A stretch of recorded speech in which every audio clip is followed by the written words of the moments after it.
I think maybe you heard me say my name is Sarah Neville Morgan, and I'm the Deputy Superintendent of Public Instruction for the Opportunities for All branch at the California Department of Education, under the leadership of State Superintendent of Public Instruction, Tony Thurmond.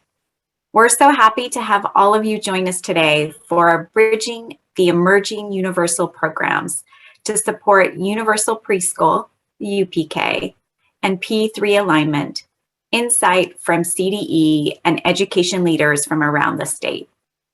We are excited to hear the experts from CDE and the voices from the field as we unpack the development of the Universals and the Expanded Learning Opportunities Program. This is our opportunity to provide information to you to have a Meet the Universals moment. We will highlight the 3 emerging universal programs in an effort to help you as education leaders to see the significance of this moment and how the universal programs are interconnected. And while the new ELOP isn't fully universal, it does significantly expand access to include all of our at-promise and duplicated count students in transitional kindergarten through 6th grade. Next slide.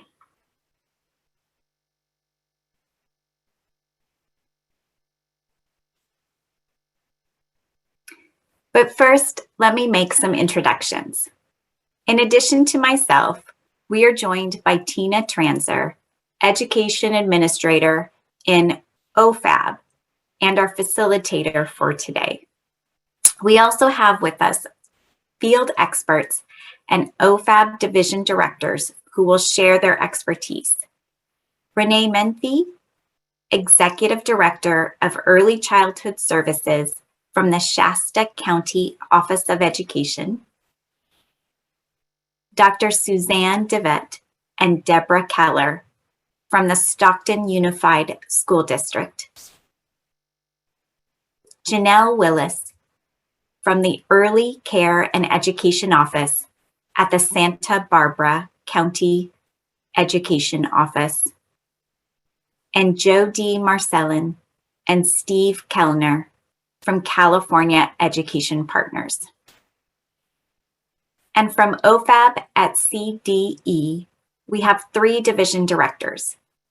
Kim Frinsnell, Nutrition Services Division, Stephen Profiter of the newly named Early Education Division, and Michael Funk, along with some of his staff from the Expanded Learning Division. Next slide.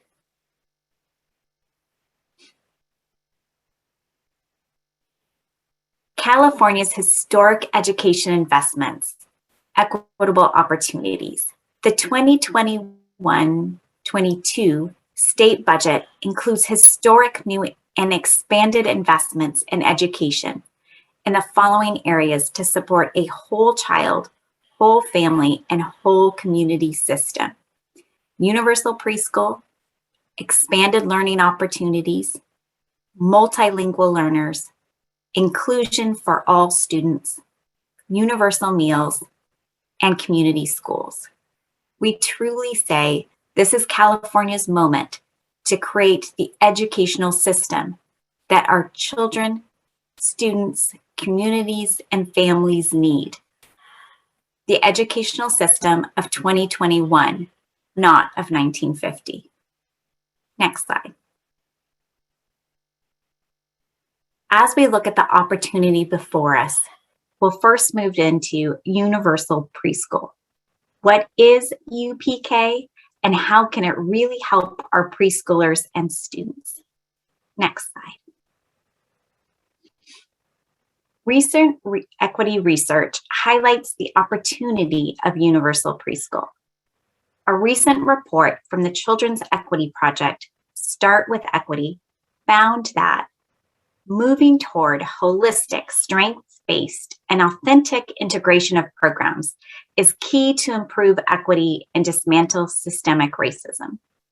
And UPK offers a historic opportunity to provide high-quality early learning experiences to all, with targeted, comprehensive supports to those who have been most marginalized through systemic racism. I'm now going to hand off the next part of this series to Tina. Tina? Thank you, Sarah, and good afternoon. I am Dr. Tina Transor from the California Department of Education, the Opportunities for All branch. At this time, I would like to introduce Stephen Proctor, the Division Director for our Early Education Division at CDE, who will share insights about universal preschool and the implementation efforts at the California Department of Education. Steve, I handed it off to you to share with us the exciting new developments. Thank you, Tina. Good afternoon, everyone. So we're focused at CDE on implementing Universal Pre-Kindergarten, or UPK, through a mixture of delivery options that meet the broad needs of families. To say a little bit more about what UPK is and how inclusive, it is comprised of those early education opportunities that are available to families through transitional kindergarten, the California State Preschool Program, or CSPP, other programs the state operates, the Federal Head Start program, and private early education providers. Through the state budget and keeping our fingers crossed on UPK developments at the federal level, our focus is across multiple programs. The goal of UPK is to really expand to serve all 4-year-old children and more 3-year-old children through a combination of TK, CSPP, Head Start, and private programs. The full UPK system is needed to offer educational opportunities to younger children and to provide extended learning supports around CSPP and TK. We've talked for years in early education about how so many 3- and 4-year-old children in California lack access to early education, let alone care opportunities. As we look at our own California State Preschool data on this, we know that through our CDE contracts in 2019-20, we served a little over 95,000 4-year-old children in CSPP. When we look at 3- and 4-year-old children and their access to services, there are more than 400,000 children that didn't have access to CSPP. And there isn't enough funding in other programs previously to close that gap entirely.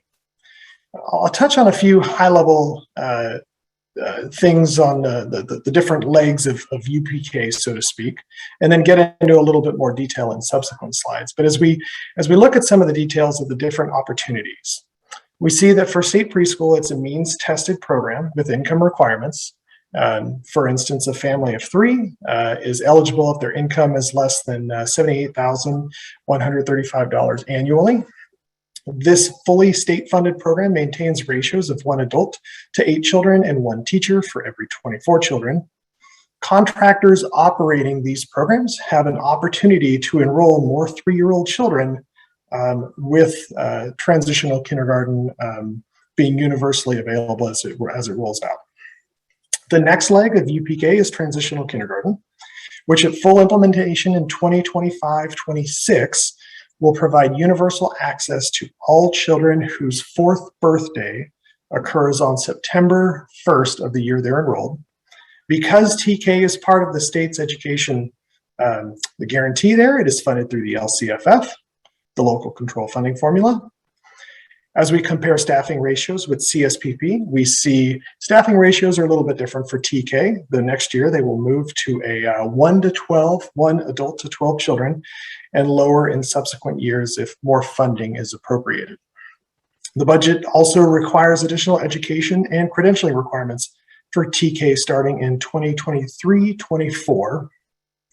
Our next leg of UPK includes programs that CDE doesn't oversee, including Head Start, privately funded or fully tuition-based programs. And provided the family meets the eligibility requirements of the respective program, families can choose to enroll their child in one of those programs. As with the state preschool program, these other programs have the opportunity to serve more 3-year-old children and to also partner with LEAs to provide enriched before or after school learning opportunities for children in TK. As UPK continues to roll out and more children have access to early education before kindergarten, we will reach universal access to that high quality early education for all 4-year-old children by the 2025-26 school year. As we look across the different programs and offerings of UPK, it's important to note again that parents have the choice to enroll their child in any program for which they are eligible. Next slide, please. Thank you. As we focus more on the 2 key CDE programs in UPK rollout, we'll look first at transitional kindergarten. So to recap, TK is operated solely through local educational agencies. Opportunities exist for partnerships with community partners, but the school day portion of TK is operated solely by LEAs. For the purposes of TK, the term LEA is inclusive of school districts, county offices of education, and charter schools. And again, this year's budget provides a phase-in over 5 years to move LEAs from serving older 4-year-old children to, by school year 2025-26, all children that have their 4th birthday by September 1st of the year they're enrolled. So year 1, the current year we're in, of the 5 years, is a planning year. The first year of the 4-year age eligibility expansion begins next year.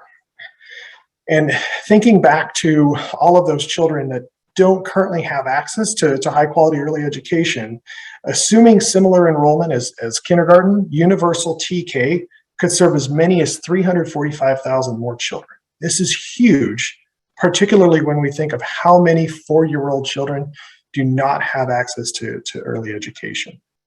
It also presents, just to note, it also presents opportunities to serve more 3-year-old children in the broader set of UPK programs. As part of the UPK and the TK rollout, California will be implementing new rules around adult-to-child ratios in TK, as well as teaching requirements. Beginning in 2022-23, so next year, which is the first year of expanded TK access, LEAs offering TK will be required to maintain an average of at least 1 adult for every 12 children in a classroom.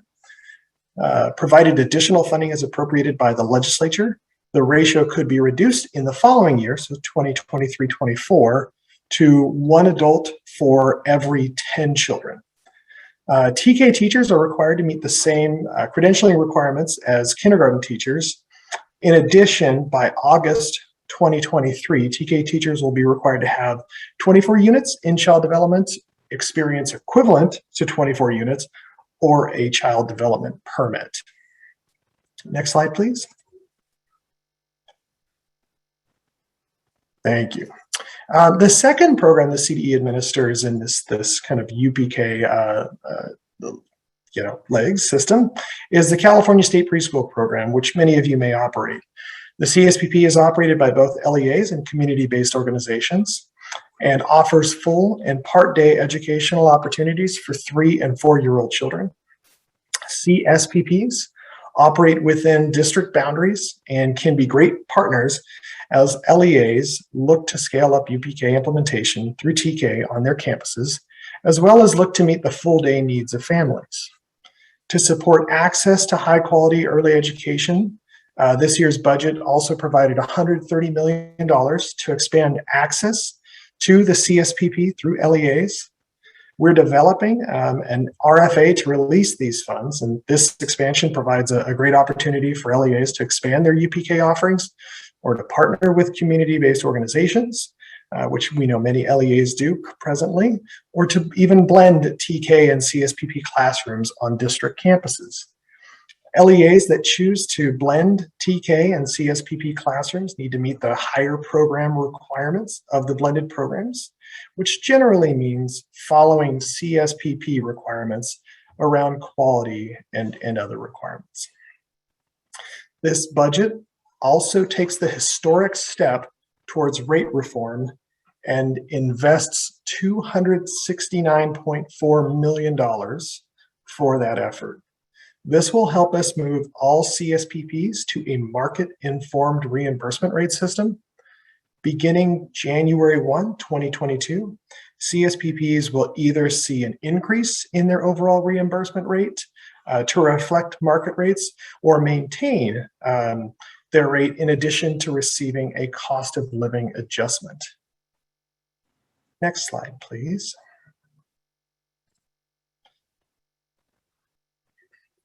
Thank you. To support the expansion of UPK, the budget provides other opportunities and supports to meet some of those foundational system or infrastructure needs. The budget provides $490 million for the California Preschool, Transitional Kindergarten, and Full Day Kindergarten Facilities Grant Program, which provides one-time grants to LEAs to construct new school facilities or retrofit existing school facilities. Bear with me, there's a few allowable uses of these funds, so I'll try to go through them here. The funds can be used to construct or retrofit existing facilities for providing TK or full day kindergarten, or construct new preschool classrooms, or modernize existing preschool classrooms, or convert kindergarten or other classrooms to provide state preschool on an LEA campus. The budget also provides $10 million to the CDE to update the California Preschool Learning Foundations, to incorporate recent research in the field and to develop curriculum, assessment, and educator resources to address preschool to second grade. This is a critical investment as we look to, as we know, TK curriculum is kind of based on the foundations as well as our state preschool. The update to the preschool learning foundations will also reflect a pre-kindergarten year prior to kindergarten enrollment, including but not limited to TK in a school setting, which will also include rest, play, and other developmentally critical activity and environmental factors. In addition, we're looking at updates to address supporting dual language learners, inclusion of children with disabilities, and to develop curriculum and educator resources to implement those standards, as well as adapt assessments to reflect those upgraded standards, address preschool to second grade, and include direct assessment of literacy and math.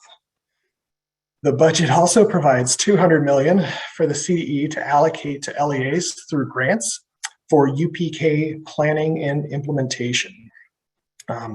The $200 million in allocations can be used to address costs related to expanding or creating state preschool or TK programs, or to establish or strengthen partnerships with programs located within the LEA's community. The funds will be allocated based on a formula provided in this year's budget and is largely based on CalPADS enrollment data as well as other factors. The CDE is also developing a planning template for LEAs to consider as they prepare for the planning and implementation, the plan that is required to be submitted to the LEA's board by September 30, 2022. As part of the implementation and planning appropriation, the budget also provides $100 million for the CDE to issue a competitive RFA to increase the number of teachers to support UPK, as well as to provide training and increase the competencies of UPK teachers. So in sum, there's an awful lot of funding in this year's budget to help stand up UPK and to help influence and create those opportunities for partnerships, not just within the LEA, but between the LEA and community-based organizations that are part of the early education ecosystem. And I think I am handing back to Tina. Yes, thank you, Steve, for those great UPK overviews for the field. So now I would like to introduce our first field expert. So we've heard from one of our CDE experts, and now we will hear from one of our field experts, Renee Menefee, the Executive Director of Early Childhood Services at Shasta County Office of Education.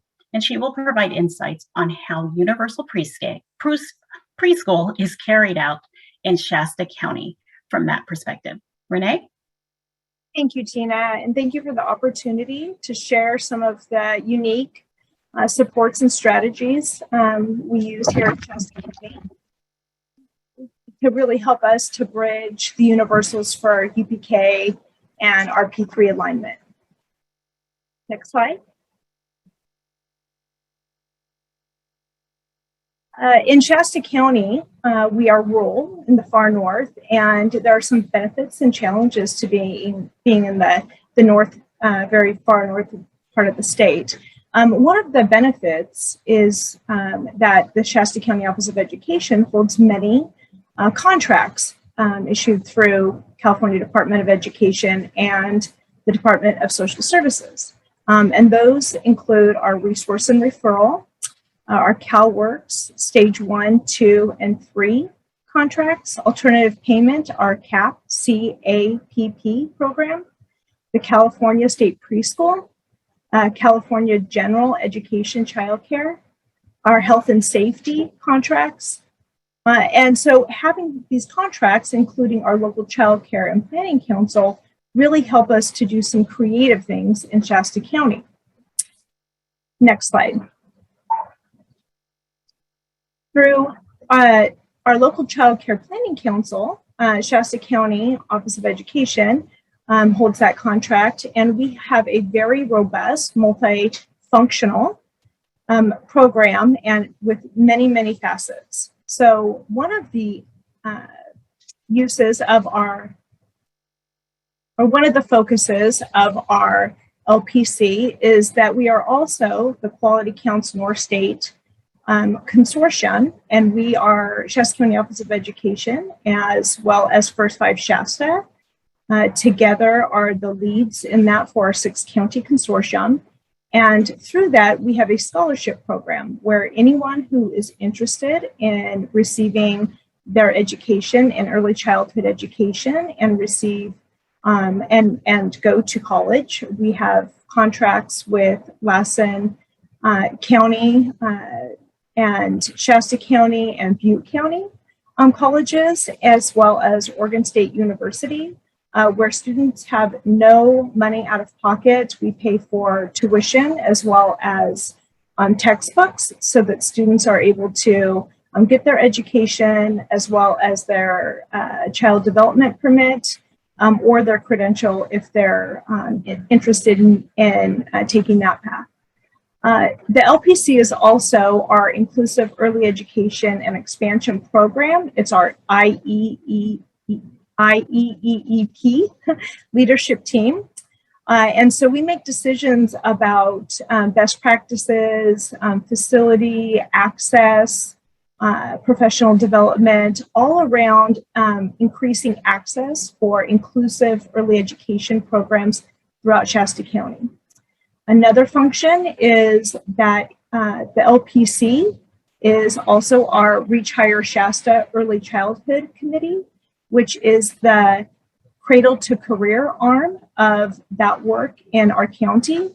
And we've also taken on the P3 alignment under our Reach Higher Shasta arm. So we're focusing on children 0 through age 8. Also, we are the Universal Transitional Kindergarten Work Group, and we are looking at all of the focus areas that are included within that work group, including workforce capacity, facilities, making sure that we have accurate data and helping all of our districts and charters have a good understanding of what the numbers are and the increase and the impact of enrollment to come. Through our countywide universal pre-kindergarten plan, we have our districts and our charters who are very interested in a countywide plan where we work together collaboratively through our local child care planning council to develop a united plan that really looks at leveraging our after school care, our preschool programs, California State Preschool, our Head Start programs, other private center-based programs, home-based programs, to really be able to serve all children in all of our districts and our charter schools. And we have a multi-agency representation, and you can see many of those, including our Shasta County Office of Education, our First Five Shasta. We have our Far Northern Regional Center, our Redding Rancheria Head Start, Shasta College. Shasta Head Start is also part of our program. We also have our Help Me Grow representation, our Project Share, City of Reading is involved, Ralph Family Empowerment, Reach Higher Shasta, Pathways to Hope for Children, Shasta County Health and Human Services, our Quality Counts North State, Early Childhood Connections, and our Tri-County Community Network all come together to make a united plan for children. Next slide. After the governor released the master plan in December 2020, we looked through at using our local child care planning council. We have been working towards developing a program or a plan for our entire county. And so we've created our local access and accountability plan. And that's really looking at our P3 alignment, early learning and care programs 0 to 8. And it's the whole child, whole county approach. We are currently collecting demographic information on all children and also looking at that family need, the data around family need. Our educator, provider, and support staff, we're collecting the data for capacity, recruitment, education, and workforce development. We're looking at our curriculum alignment from 0 through age 8. Assessment, training, and support using our Ages and Stages questionnaire, ASQ, Kindergarten Readiness Snapshot, the KRS, development of our Preschool Readiness Snapshot, the PRS, Desired Results Developmental Profile, the DRDP, and looking at access for all children to full-day inclusive high-quality environments through family need. Public and community programs, we're using our WRAP services, and our facility needs. So doing a walkthrough of all of the facilities for our districts and charters and being able to really support how those, what the need is for our county moving forward. District charter and early learning and care program training and technical T&TA support, including support with getting licensed, professional development ongoing, compliance, making sure that our programs are in compliance, and any reporting support that our district charters and early learning and care programs need. In addition, we have our health and nutritional services, where we provide after-school supper meals, seamless summer, and county-wide meal coordination. So in the event of, say, a pandemic, or here in the far north, we have wildfires, and when something such as an emergency happens, or if it's through our seamless summers, we coordinate meals through all of our districts so that families know where to go and be able to receive meals when they're needed. And we also support through after school providing supper meals for programs. Next slide.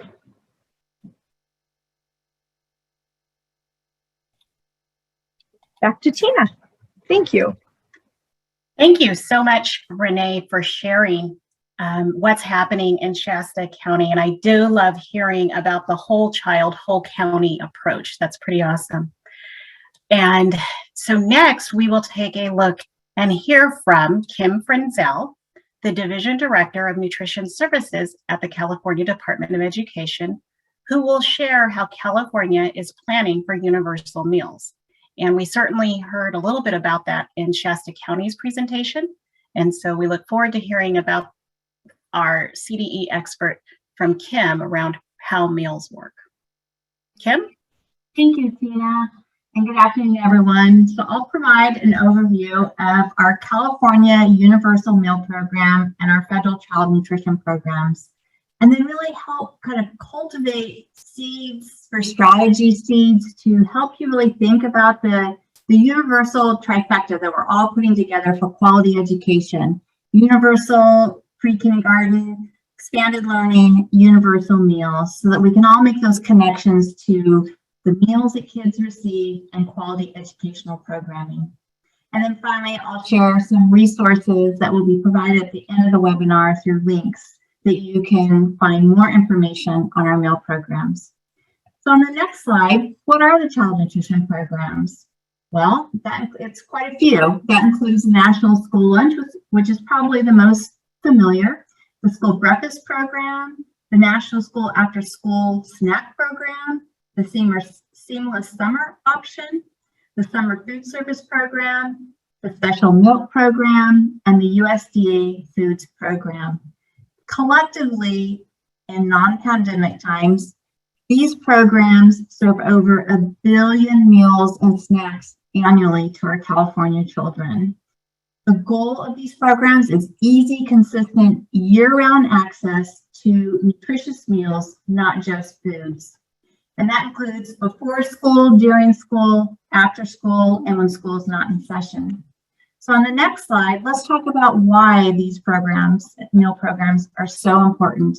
And just 2 quick facts. The child nutrition programs must meet very specific nutrition standards. The National School Lunch Program provides about 1/3 or more of the recommended level of key nutrients for our children.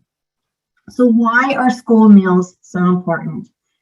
Research confirms so much, but common sense, we also know that improved performance in school and better academic success is tied to good nutrition. There's less absenteeism, better concentration, lower obesity rates, healthier habits that can last an entire lifetime. And then a Tufts University study confirms that for many of our children, the healthiest meals that they are receiving are those that are received at school. So we know the behavioral, the emotional, and the mental health and academic problems are most prevalent when kids are hungry. None of us can concentrate when we're hungry. And we also know that consistent good nutrition is critical at a very early age. Our infants, toddlers, preschoolers, the brain and cognitive development is so critical. So that's why Universal Meals needs to have a seat at the table as we're planning all of our different universal programming. So when schools offer meals to all students, regardless of their income eligibility, we see that more kids across all eligibility categories participate in the school meal programs. So it really does break down social and food insecurity issues and social stigmas. So on the next slide, let's talk a little bit about what is the California Universal Meal Program. We made history. Assembly Bill 130 established a permanent California Universal Meal Program. So beginning in school year 22-23, the state meal mandate is updated and expanded to include 2 nutritious meals during the school day. So schools will be providing a breakfast and a lunch to all children. So this allows students to eat for free regardless of their individual income eligibility. So we like to say regardless of zip code, location, economic status, all kids get to eat for free. The federal child nutrition program requirements are still in play, and that's really important to remember. And meals must meet the federal standards for a nutritious meal. So in order for a school to receive the California Universal Meal State Meal Reimbursement, schools must also be approved to operate the National School Lunch Program and the School Breakfast Program. And it's really intended to supplement our federal reimbursement and not supplant our federal reimbursement. But the state will make up the difference in the meal eligibility. So what this means is by June 30th of 2022, schools that meet the federal definition of high poverty are required to apply for the community eligibility provision. This is a lot of information, and what I want to tell you is that we are here to support you, and those resources will be a great introduction for that, and we will make sure that we are providing all the information that you need to be successful. So let's talk a little bit about strategies then on the next slide. So kind of strategy seeds to cultivate your universal trifecta. Again, when you're thinking about universal pre-kindergarten, expanded learning, and universal meals, just envision a universal quality educational system. You're thinking about your meal programs, Make sure you're talking to your food service directors early in the planning stages. Assess your meal service schedules. Consider what additional equipment do you need? Do you need to look at the timing of your meals? Do you have adequate feed time for your kids to enjoy their meal and to actually eat the nutritious foods? Think about exploring other meal service options. Look at your cafeteria lines. Do you need to add some more? Do you need meal carts or maybe other points of service options? Think about family style for your preschoolers. How about breakfast in the classroom or breakfast after the bell model? What a great way to help connect quality education to the meals being served when you're doing it breakfast in the classroom. Think about the foods that you're offering. Can your little kids eat a whole apple? Do they have the front teeth to do that? Do you need to make some menu adjustments for your younger kids? Think about your noon recess. Can some of the kids have recess before lunch so that you can have more time for everyone to eat? At the end of the day, it's really keeping the kids at the center of your decisions and really thinking about the whole child and building that really quality meal program. So I just really encourage you to think about a very inviting eating environment with adequate time to eat. And just remember that the Center for Disease Control recommends that for breakfast, adequate time is about 10 minutes, and for lunch, it's about 20 minutes of seat time. So imagine your breakfast program and engaging your kids where they're eating with the teacher and learning at the same time. And during the lunch meal that they're able to socialize and to have that social interaction while enjoying their foods. Think about expanding your partnerships and thinking about local procured foods and engaging grandparents and volunteers to help with your meal service. So on the final slide, I want to remind everyone, remind everybody that we do have a resource page that the link will be provided. And at the end of the day, call us. We are here to help and support all of you. And we also have a mailbox where you can send all of your questions to, and we are also offering monthly webinars on the Universal Meal Programs. So thank you, Tina. Thank you, Kim, for sharing with us about the historic approach to feeding our children in our schools and providing a way for them to break bread, get some socialization, and to enhance their learning as they attend school and we fill their tummies. That's exciting news. And we will share at the end of this webinar some of the links, but we will also send an email out just as a point of information. So next, we will hear from our Stockton Unified School District folks around what they're doing as folks in the center of California. And so these field experts are Dr. Suzanne DeWitt and Mrs. Deborah Keller from Stockton Unified School District, and they're here to share their insights as to how their school district is implementing TK expansion and braiding the universal meals and expanded learning opportunities. Suzanne, and Deborah. Thank you so much. This is next slide. Stockton Unified School District's Early Childhood Education Department Transitional Kindergarten TK expansion. This will be presented by Deborah Keller and Dr. Suzanne DeWitt. Next slide. We would like to share a little about SUSD in order to frame the decisions and considerations that we have prepared to share with you today. Stockton Unified School District provides comprehensive pre-K through 12th education and support services to more than 35,000 students. Stockton Unified is California's 15th largest school district and the nation's 3rd most diverse metropolitan area. SUSD reflects that diversity with a student population that is 67% Hispanic, 23.4% are English learners, and 82% of the students come from socioeconomically disadvantaged homes.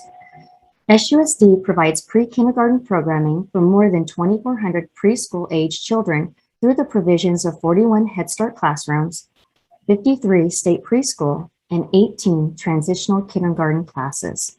Next slide.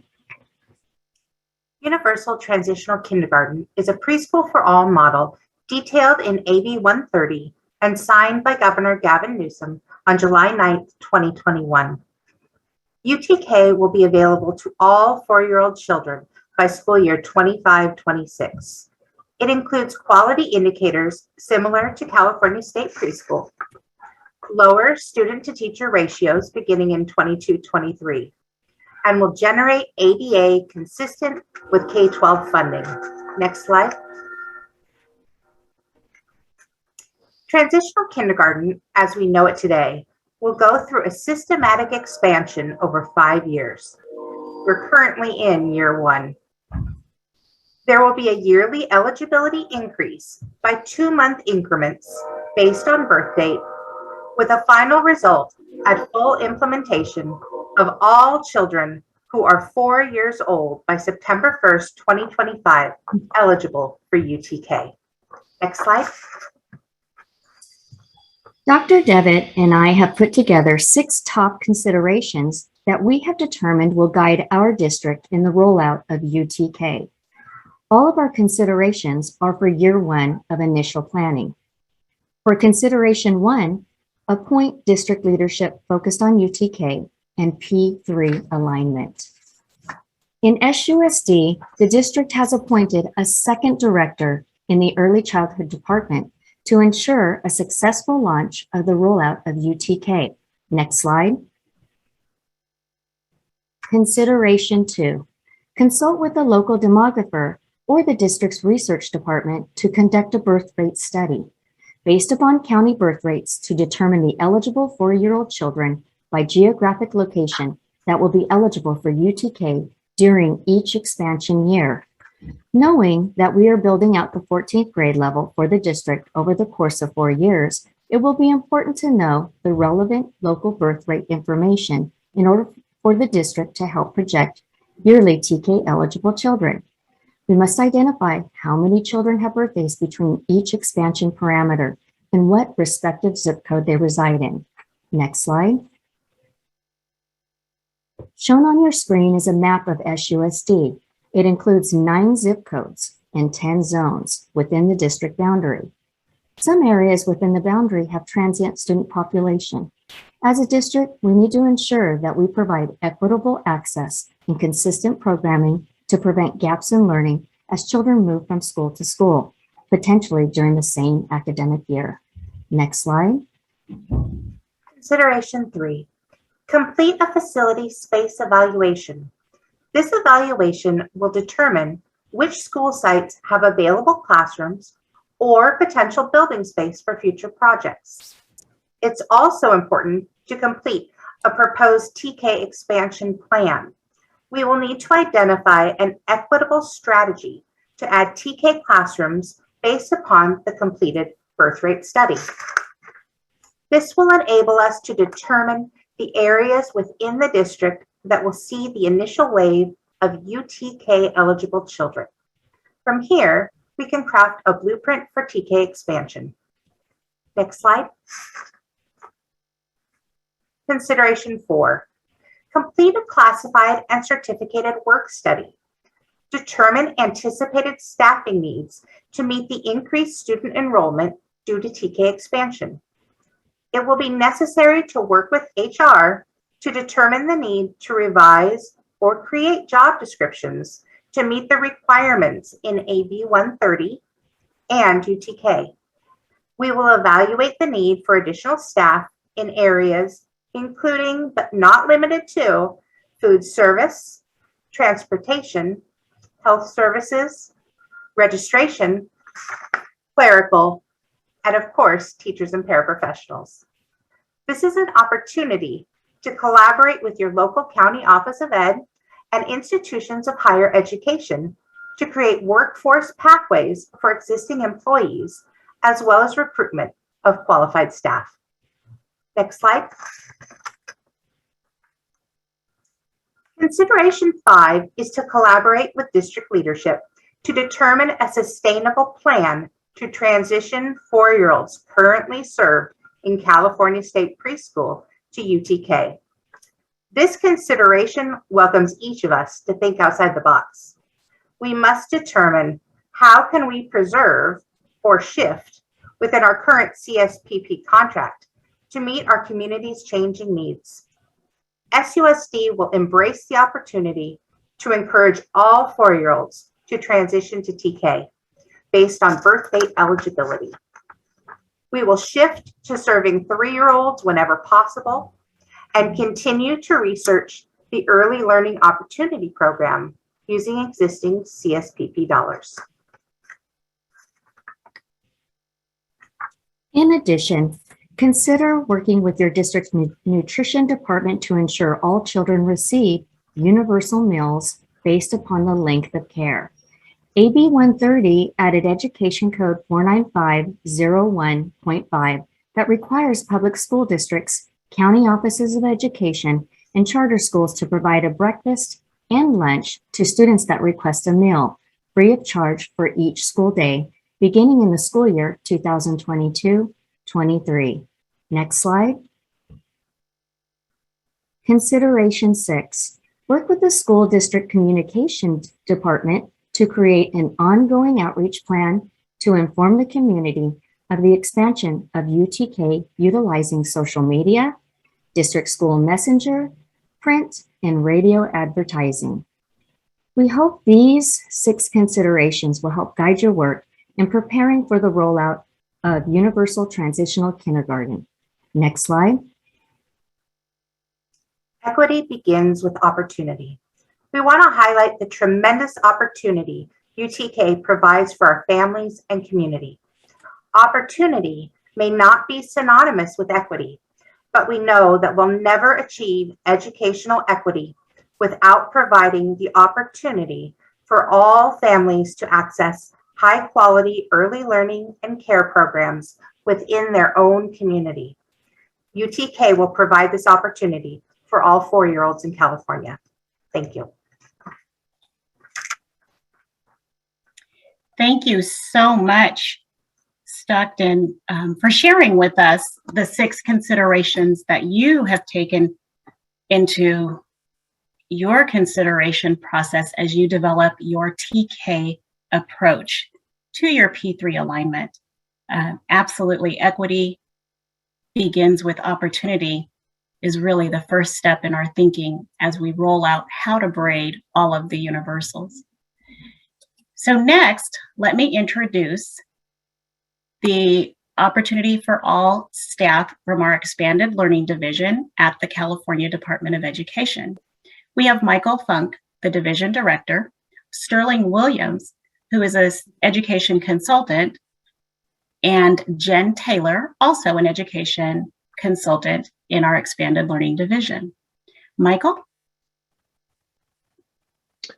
Thank you, Tina, and thank you, Shasta and Stockton, for very specific, concrete, inspiring examples of this work. So I'm happy to present with both Sterling and Jen, but first, a definition of expanded learning for those that need more precision. So next slide, please. Definition of expanded learning. Expanded learning means before school, after school, summer or intersession learning programs. And it is the intent of the legislature that expanded learning programs are pupil-centered. And now I'm going to turn it to Sterling.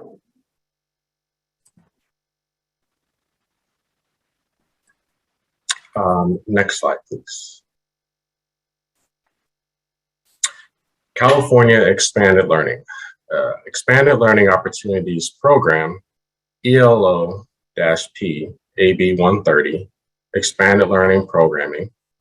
Second bullet, Expanded Learning Opportunities Grant, ELOG-AB 86, COVID-19 Relief and Reopening Grant. So what we want to do is really explain that there are new funding streams to support after-school programming going forward. There's been confusion because both have expanded learning opportunities in the title. Not only is this funding within California that's allocated to support expanded learning, but we want to make sure that you understand the difference between opportunity for programming and then opportunities within the grant. So we have a nice chart that we're going to share, and I'll pass this to Jen to really walk through that.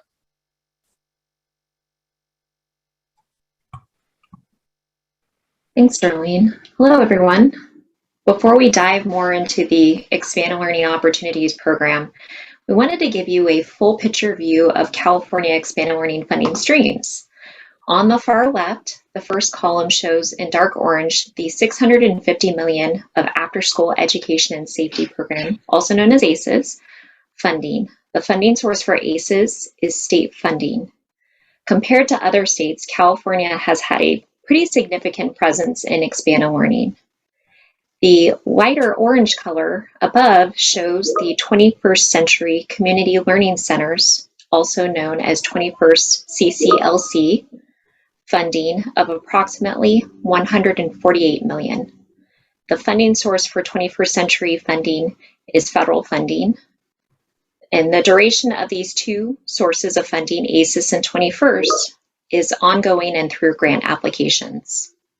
So then moving to the middle column, the teal colored column represents the $4.6 billion in funding for the Expanded Learning Opportunities Grant. Also, we call it ELO-G, which was the result of Assembly Bill 86 from March of 2021. The funding sources for this grant is state and federal stimulus funding, which includes elementary and secondary school emergency relief, ESSER 2 and ESSER 3, and Governor's Emergency Education Relief, which stands for GEAR, with GEAR 2.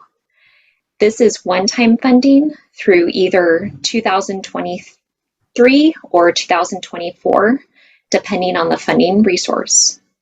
The ELO-G is a COVID-19 relief and reopening grant. The purpose of this grant is to implement a learning recovery program. And then moving to the far right column, this represents the Expanded Learning Opportunities Program, so ELO-P. The dark blue at the bottom of the column represents the current funding of $1.7 billion in state funding. The gray at the top represents funding for expanded learning opportunities, which is expected to increase over the course of 5 years, growing to $5 billion in 2025 to 2026. Over the implementation period, per pupil funding will increase and more local educational agencies will be expected to expand access to all students. So next, we will talk a little bit more about the Expanded Learning Opportunities Program intent.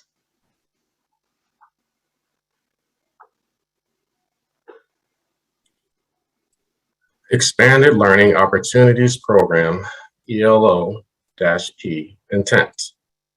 But all LEAs offer all unduplicated pupils in classroom-based instructional programs access to comprehensive after-school and intersessional expanded learning opportunities.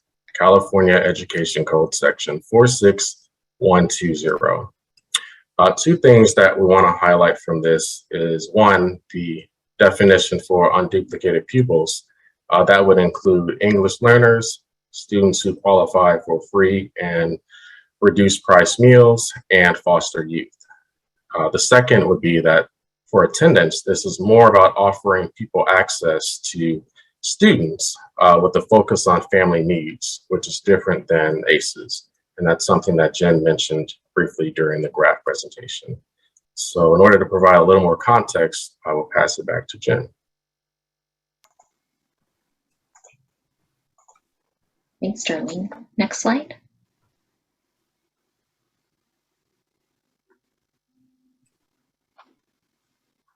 Thank you. The Expanded Learning Opportunities Program context. The Expanded Learning Opportunities Program was the result of Assembly Bill 130, which was in July of 2021. It was later amended by Assembly Bill 167 in September of 2021. One significant piece that Assembly Bill 167 changed was that it allows funding received in 2021-22 to be used by school districts and charter schools in fiscal year 2022-23. So let's go into a little bit more of the funding pieces for the Expanded Learning Opportunities Program.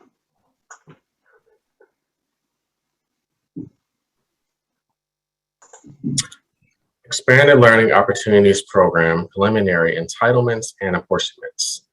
The entitlements are available on our website, and the first apportionment represents 55% of each eligible local educational agency's entitlement. So what we want folks to know is that you can find now how much money your LEA is receiving to offer an Expanded Learning Opportunities program at your school sites. And you're not alone in this. As mentioned previously, there's a resource page that's going to include more information about our statewide system of support for expanded learning, as well as our expanded learning email address where you can send some of your ongoing questions.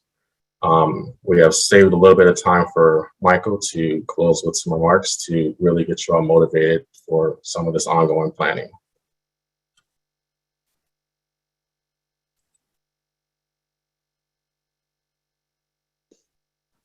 Thank you, Sterling and Jen.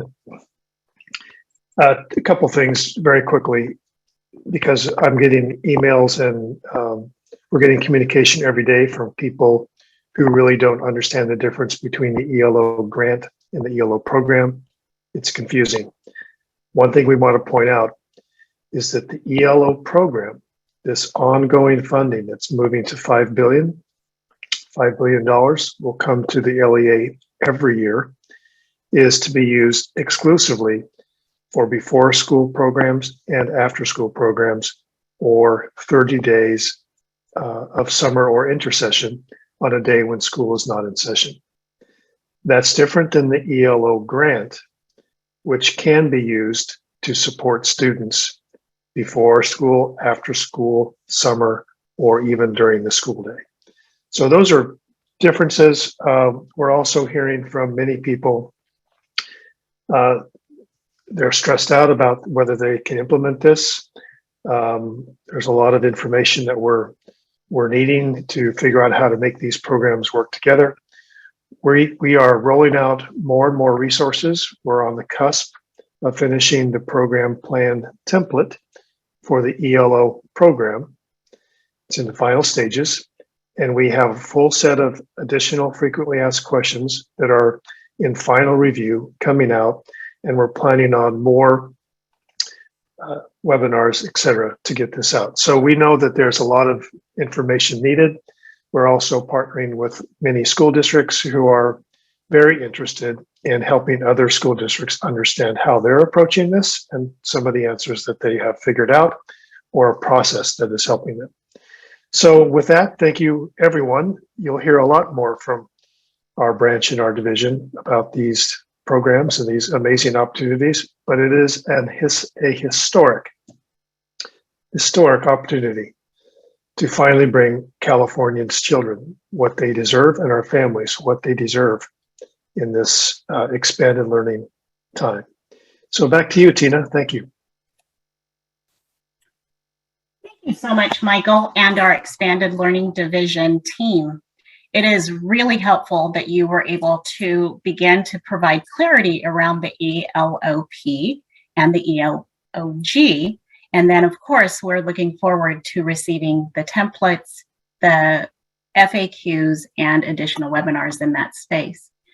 Particularly as we think about how do we take the universal programs and make them work so that we are providing service and support for all students in their education. So our last field expert is the Santa Barbara County, actually not our last field expert, but our next field expert is our Santa Barbara County Education Office. Janelle Willis will be sharing, and she will be telling us how they are bridging P3 and UPK together as they unpack all of this historic and exciting opportunities in the world of the universals. Janelle? Thank you, Tina, and good afternoon, everybody. Yes, can I get the next slide, please?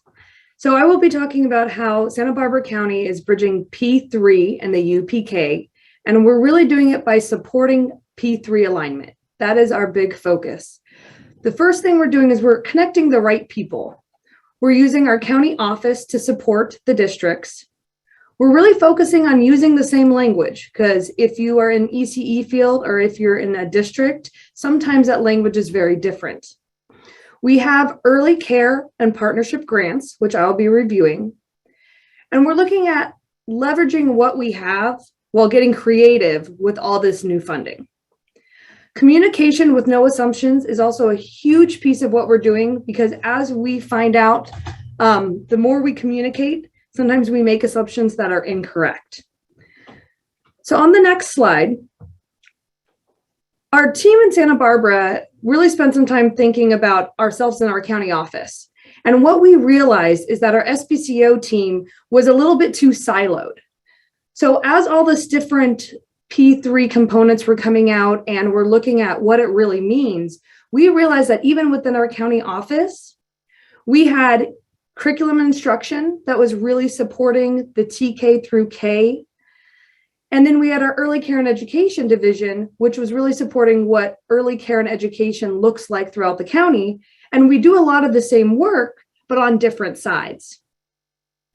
So as we were doing that, we said, well, how are we going to make this team stronger and unified?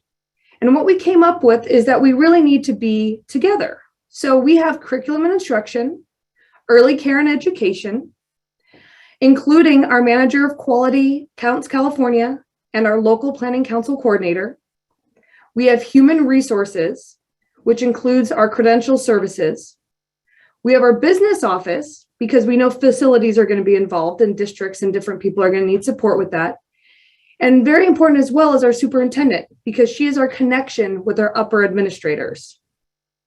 So as we were building these teams and this great communication, we thought we were doing a really good job of talking the same language, getting people on the same page. But as you'll see on the next slide, sometimes even when we feel like we're talking the same language, there are still hiccups.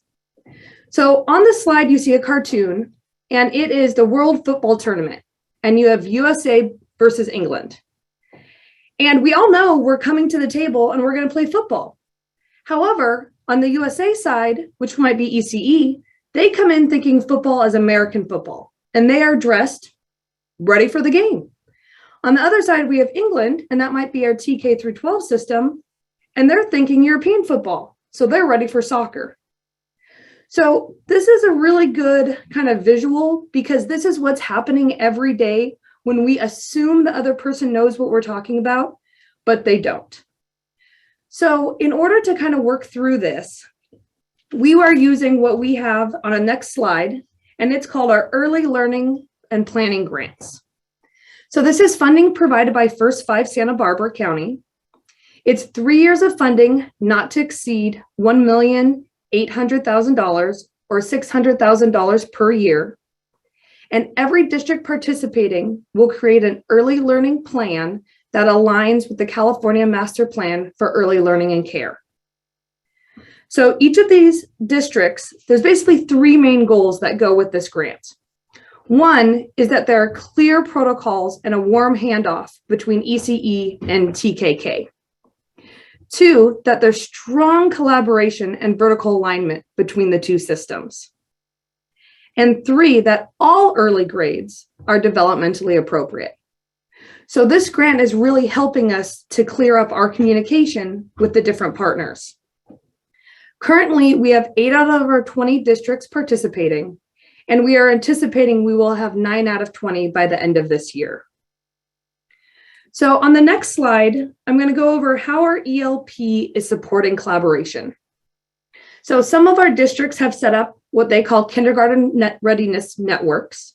And these networks provide a space for ECE providers, teachers, to be working with TK and K teachers and really talking about what do children need as that transition happens. It gives us space to discuss P3 alignment. and really look at family-centered supports and making sure that that stays at the forefront of our mind. We are sharing different models that are occurring, not just in our county, but other counties have been getting really creative, and we want to know what's happening outside. We're bridging the transition from ECE to TK and K. And something that's really exciting is we are starting to collect individual data on children. So when children go to the TKK system, the district will know what kind of early education experience did that child have. And they'll know that right when they come into elementary school.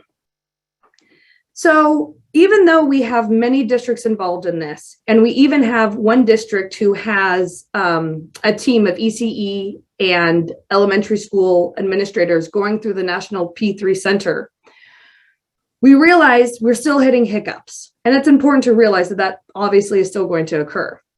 So on the next slide, what happened is we started talking about what might UTK look like. And as we did that, it became very easy to kind of fall back into what we felt comfortable with. And we started falling back into, well, what really fits into our current structure in our system? And though it's really great to utilize what you have and build on that, one thing we do have to be aware of is that P3 is different, and that's okay.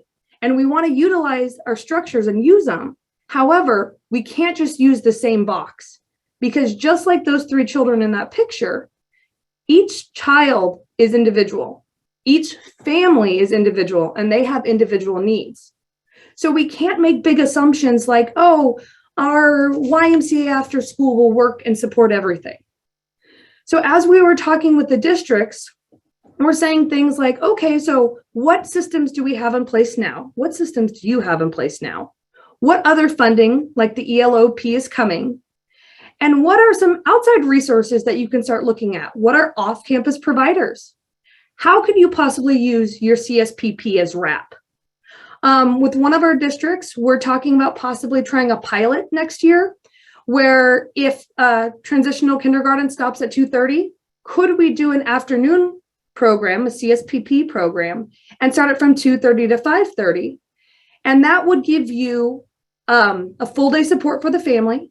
It would give you very educated teachers and an educational system that can continue to provide that support. So those are some of the ways that we're just trying to think outside the box and say, what could we use and do with this funding? On my final slide, I'm just kind of talking about bridging P3 and UPK and the big picture components, which is for us, know the strengths and use them.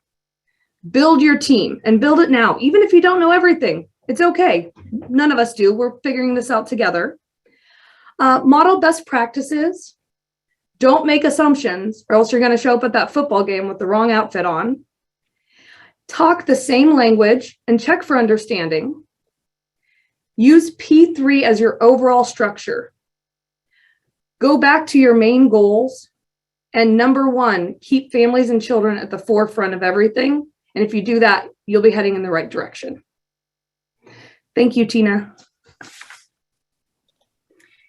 Thank you so much, Janelle. We really appreciate first giving us some insight so that we don't show up to the game in the wrong outfit, but really so that we are beginning to ask the right questions and building the team so that we can roll out what all of this looks like as we, again, braid together our universal meals, our universal expanded learning opportunities and program, and our UTK approach as we think about P3. So thank you. Our last presenter is a group of folks who have actually begun and have been doing this work, and they are going to bring to us today really a perspective and things to consider. And what's really lovely is that they are going to be able to wrap this all together for us because they have been in this space. And so these are our experts from California Education Partners, and it is Jody Mercilin and Steve Kellner, and they are going to help give us insights on how to develop a pre-K to 3rd grade coherence. Jody and Steve? We look forward to hearing what you have to say. Thank you so much, Tina. Thanks to all the presenters and their fantastic work. I would just like to introduce us to the group. We're a nonprofit that supports collaborative continuous improvement in districts across the state. We have 3 offices in the Bay Area, the Central Valley, and Los Angeles. And as Tina mentioned, we're currently working with 25 districts up and down the state to develop pre-K through 3rd grade coherence in their districts. Next slide, please. And as you all know, there are great reasons on why to focus on pre-K through 3rd grade coherence. We have 3 million culturally and linguistically diverse children under 5 in California. We also know that gains from high quality pre-K are not sustained over time in incoherent systems. And finally, UTK in California is a step in the right direction. Next slide. And coherence itself is all about learning. You've heard a lot about learning today. Learning is not linear. These concepts are interconnected. Learning is connected within and across grade levels. And we need to learn from folks in the ECE world and the K-12 world. And instructional coherence and system coherence need to work together in service of students. Next slide, please. What I'd like to do is share a quick story that actually comes from one of our program managers who's also a doctoral student at UCLA. And she's done some research and identified this one particular student, Jordan, who, like a lot of students in California, was identified as a behavior problem in preschool and struggled to engage in the learning. And then he found himself in Ms. Nelson's class. Ms. Nelson, a veteran preschool teacher, worked to get to know him, listened to his ideas, and customized her class to meet his needs as well as all the other students in the class. And as many of you on the call are aware, Jordan thrived with that individualization in that environment. Sadly, however, as is too often the case, when it was time for Jordan to go to kindergarten, a classroom on the same campus, there was not coherence between all the work that Ms. Nelson had done and Jordan's kindergarten teacher. And as a result, a lot of Jordan's gains began to fall away and he began to struggle again. And we share this with you because Jordan's story is a very common story across California when we see systems that are incoherent. Next slide, please. And I'd like to have Jody talk a little bit about what that looks like and how we can support districts. Thank you, Steve. And when we think about Jordan and again, as Steve said, this is very typical and can be very typical of some of our students when you don't have a coherent system. So when we do have coherent systems of support for children's learning over time, the graph on the top represents a student who's going from preschool to TK, kinder, first, second, and third. And this line assumes that they have a coherent system from preschool to TK and so forth.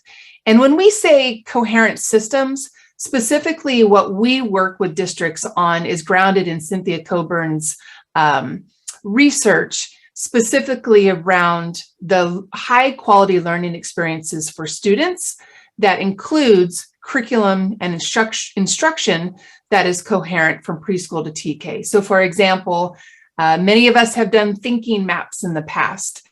And if you have a thinking map in kindergarten and it looks differently for first grade for that student is having to take some time to relearn that new thinking map or the new way of instruction and so forth.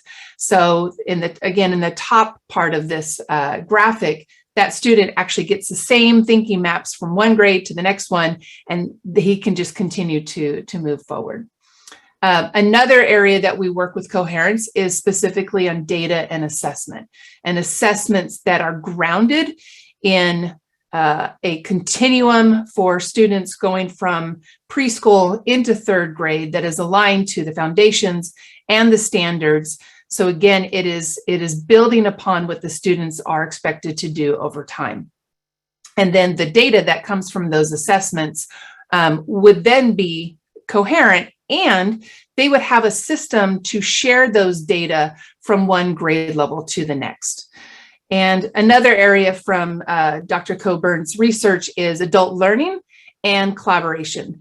We find districts say, oh yeah, we have access to great training for our teachers, and it's during the day and at this time. And then the preschool comes in or the TK comes in and says, that's great, but I don't have access to those because of the timing. So ensuring that everybody in your system has access to those training and collaboration not just by grade level, but across the grade level. So again, creating those opportunities for coherence.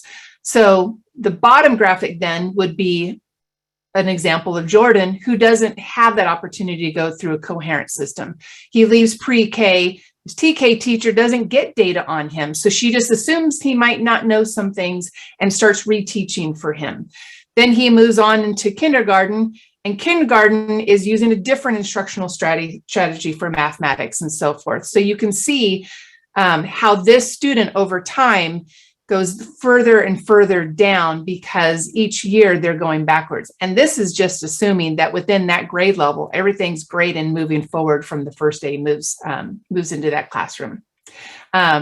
So this is what a coherent system of supports would look like for a kiddo over time that would then put him on track or her on track to graduate college and career ready.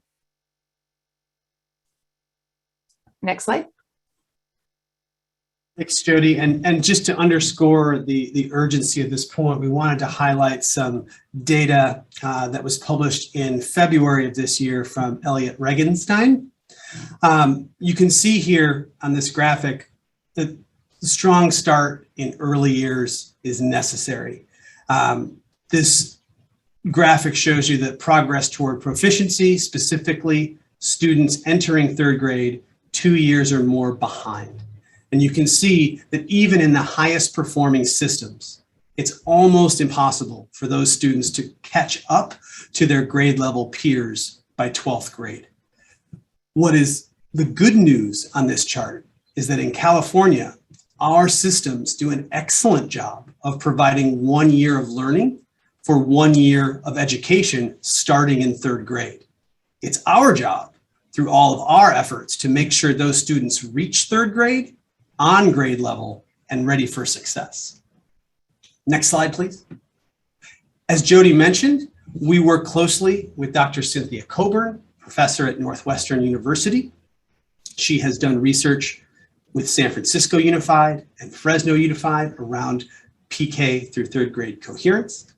We also work closely with Dr. Deborah Stipek, a professor emeritus at Stanford University, who is now a senior advisor for Ed Partners. We are more than happy to share with you all what we have learned from these great researchers as we move forward. So don't hesitate to reach out to us for additional details. Next slide, please. And finally, we ground our work in concrete success for districts. And we are more than happy to share with you the work that our 25 districts have done around pre-K through third grade coherence, specifically their plans and processes for increasing coherence between now and 25-26 for full TK implementation. Thank you so much for the time today. Back to you, Tina. Thank you so much, our partners with California Educational Partners, for sharing with us about what a coherent system structure looks like and how we can begin to plan as we think about the different universal programs that can be put in place and to support our UPK/UTK to P3 alignment. So in light of everything, and we have packed a lot into this last 90 minutes, we have had CDE experts, we have had field experts, and then we have had a voice from the field through our California Educational Partners and collaborators.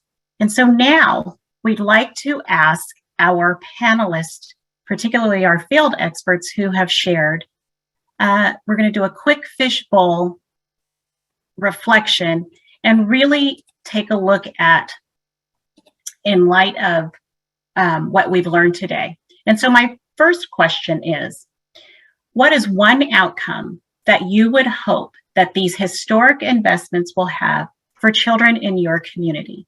And we will have our 3 field experts join us to give a quick whip around what their answer might be.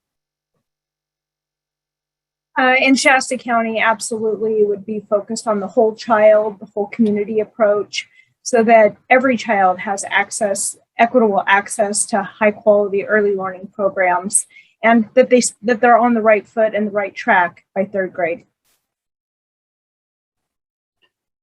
Thank you, Renee. I'll go ahead and jump in next with Stockton Unified.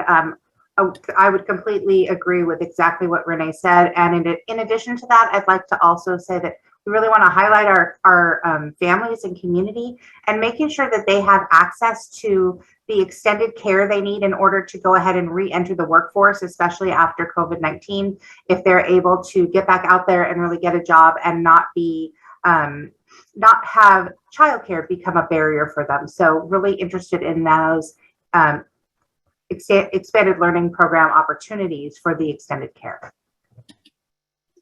Thank you.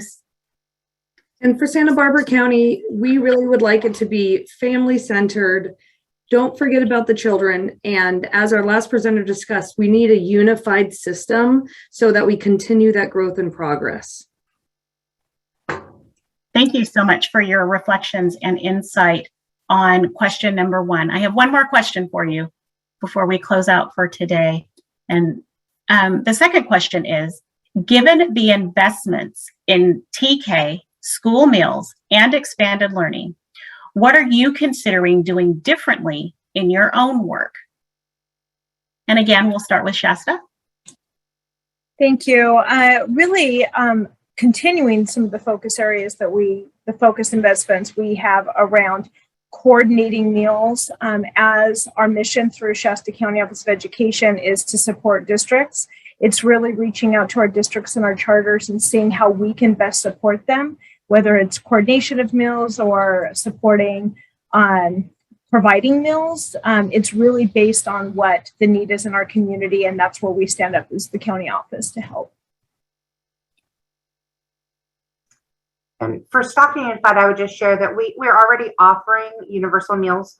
We are fortunate enough, or not fortunate enough, to fit into the parameters where our children do qualify across the district for access to meals daily. But what I really liked hearing about today is just the idea of different ways of incorporating those meals into the classroom and into learning. And we do the family style meals in our preschool, but really have not done that with our TCARE. So just thinking about how we might expand those learning opportunities to really just enhance the educational moment while the children are eating and having those conversations like they would at home with their family.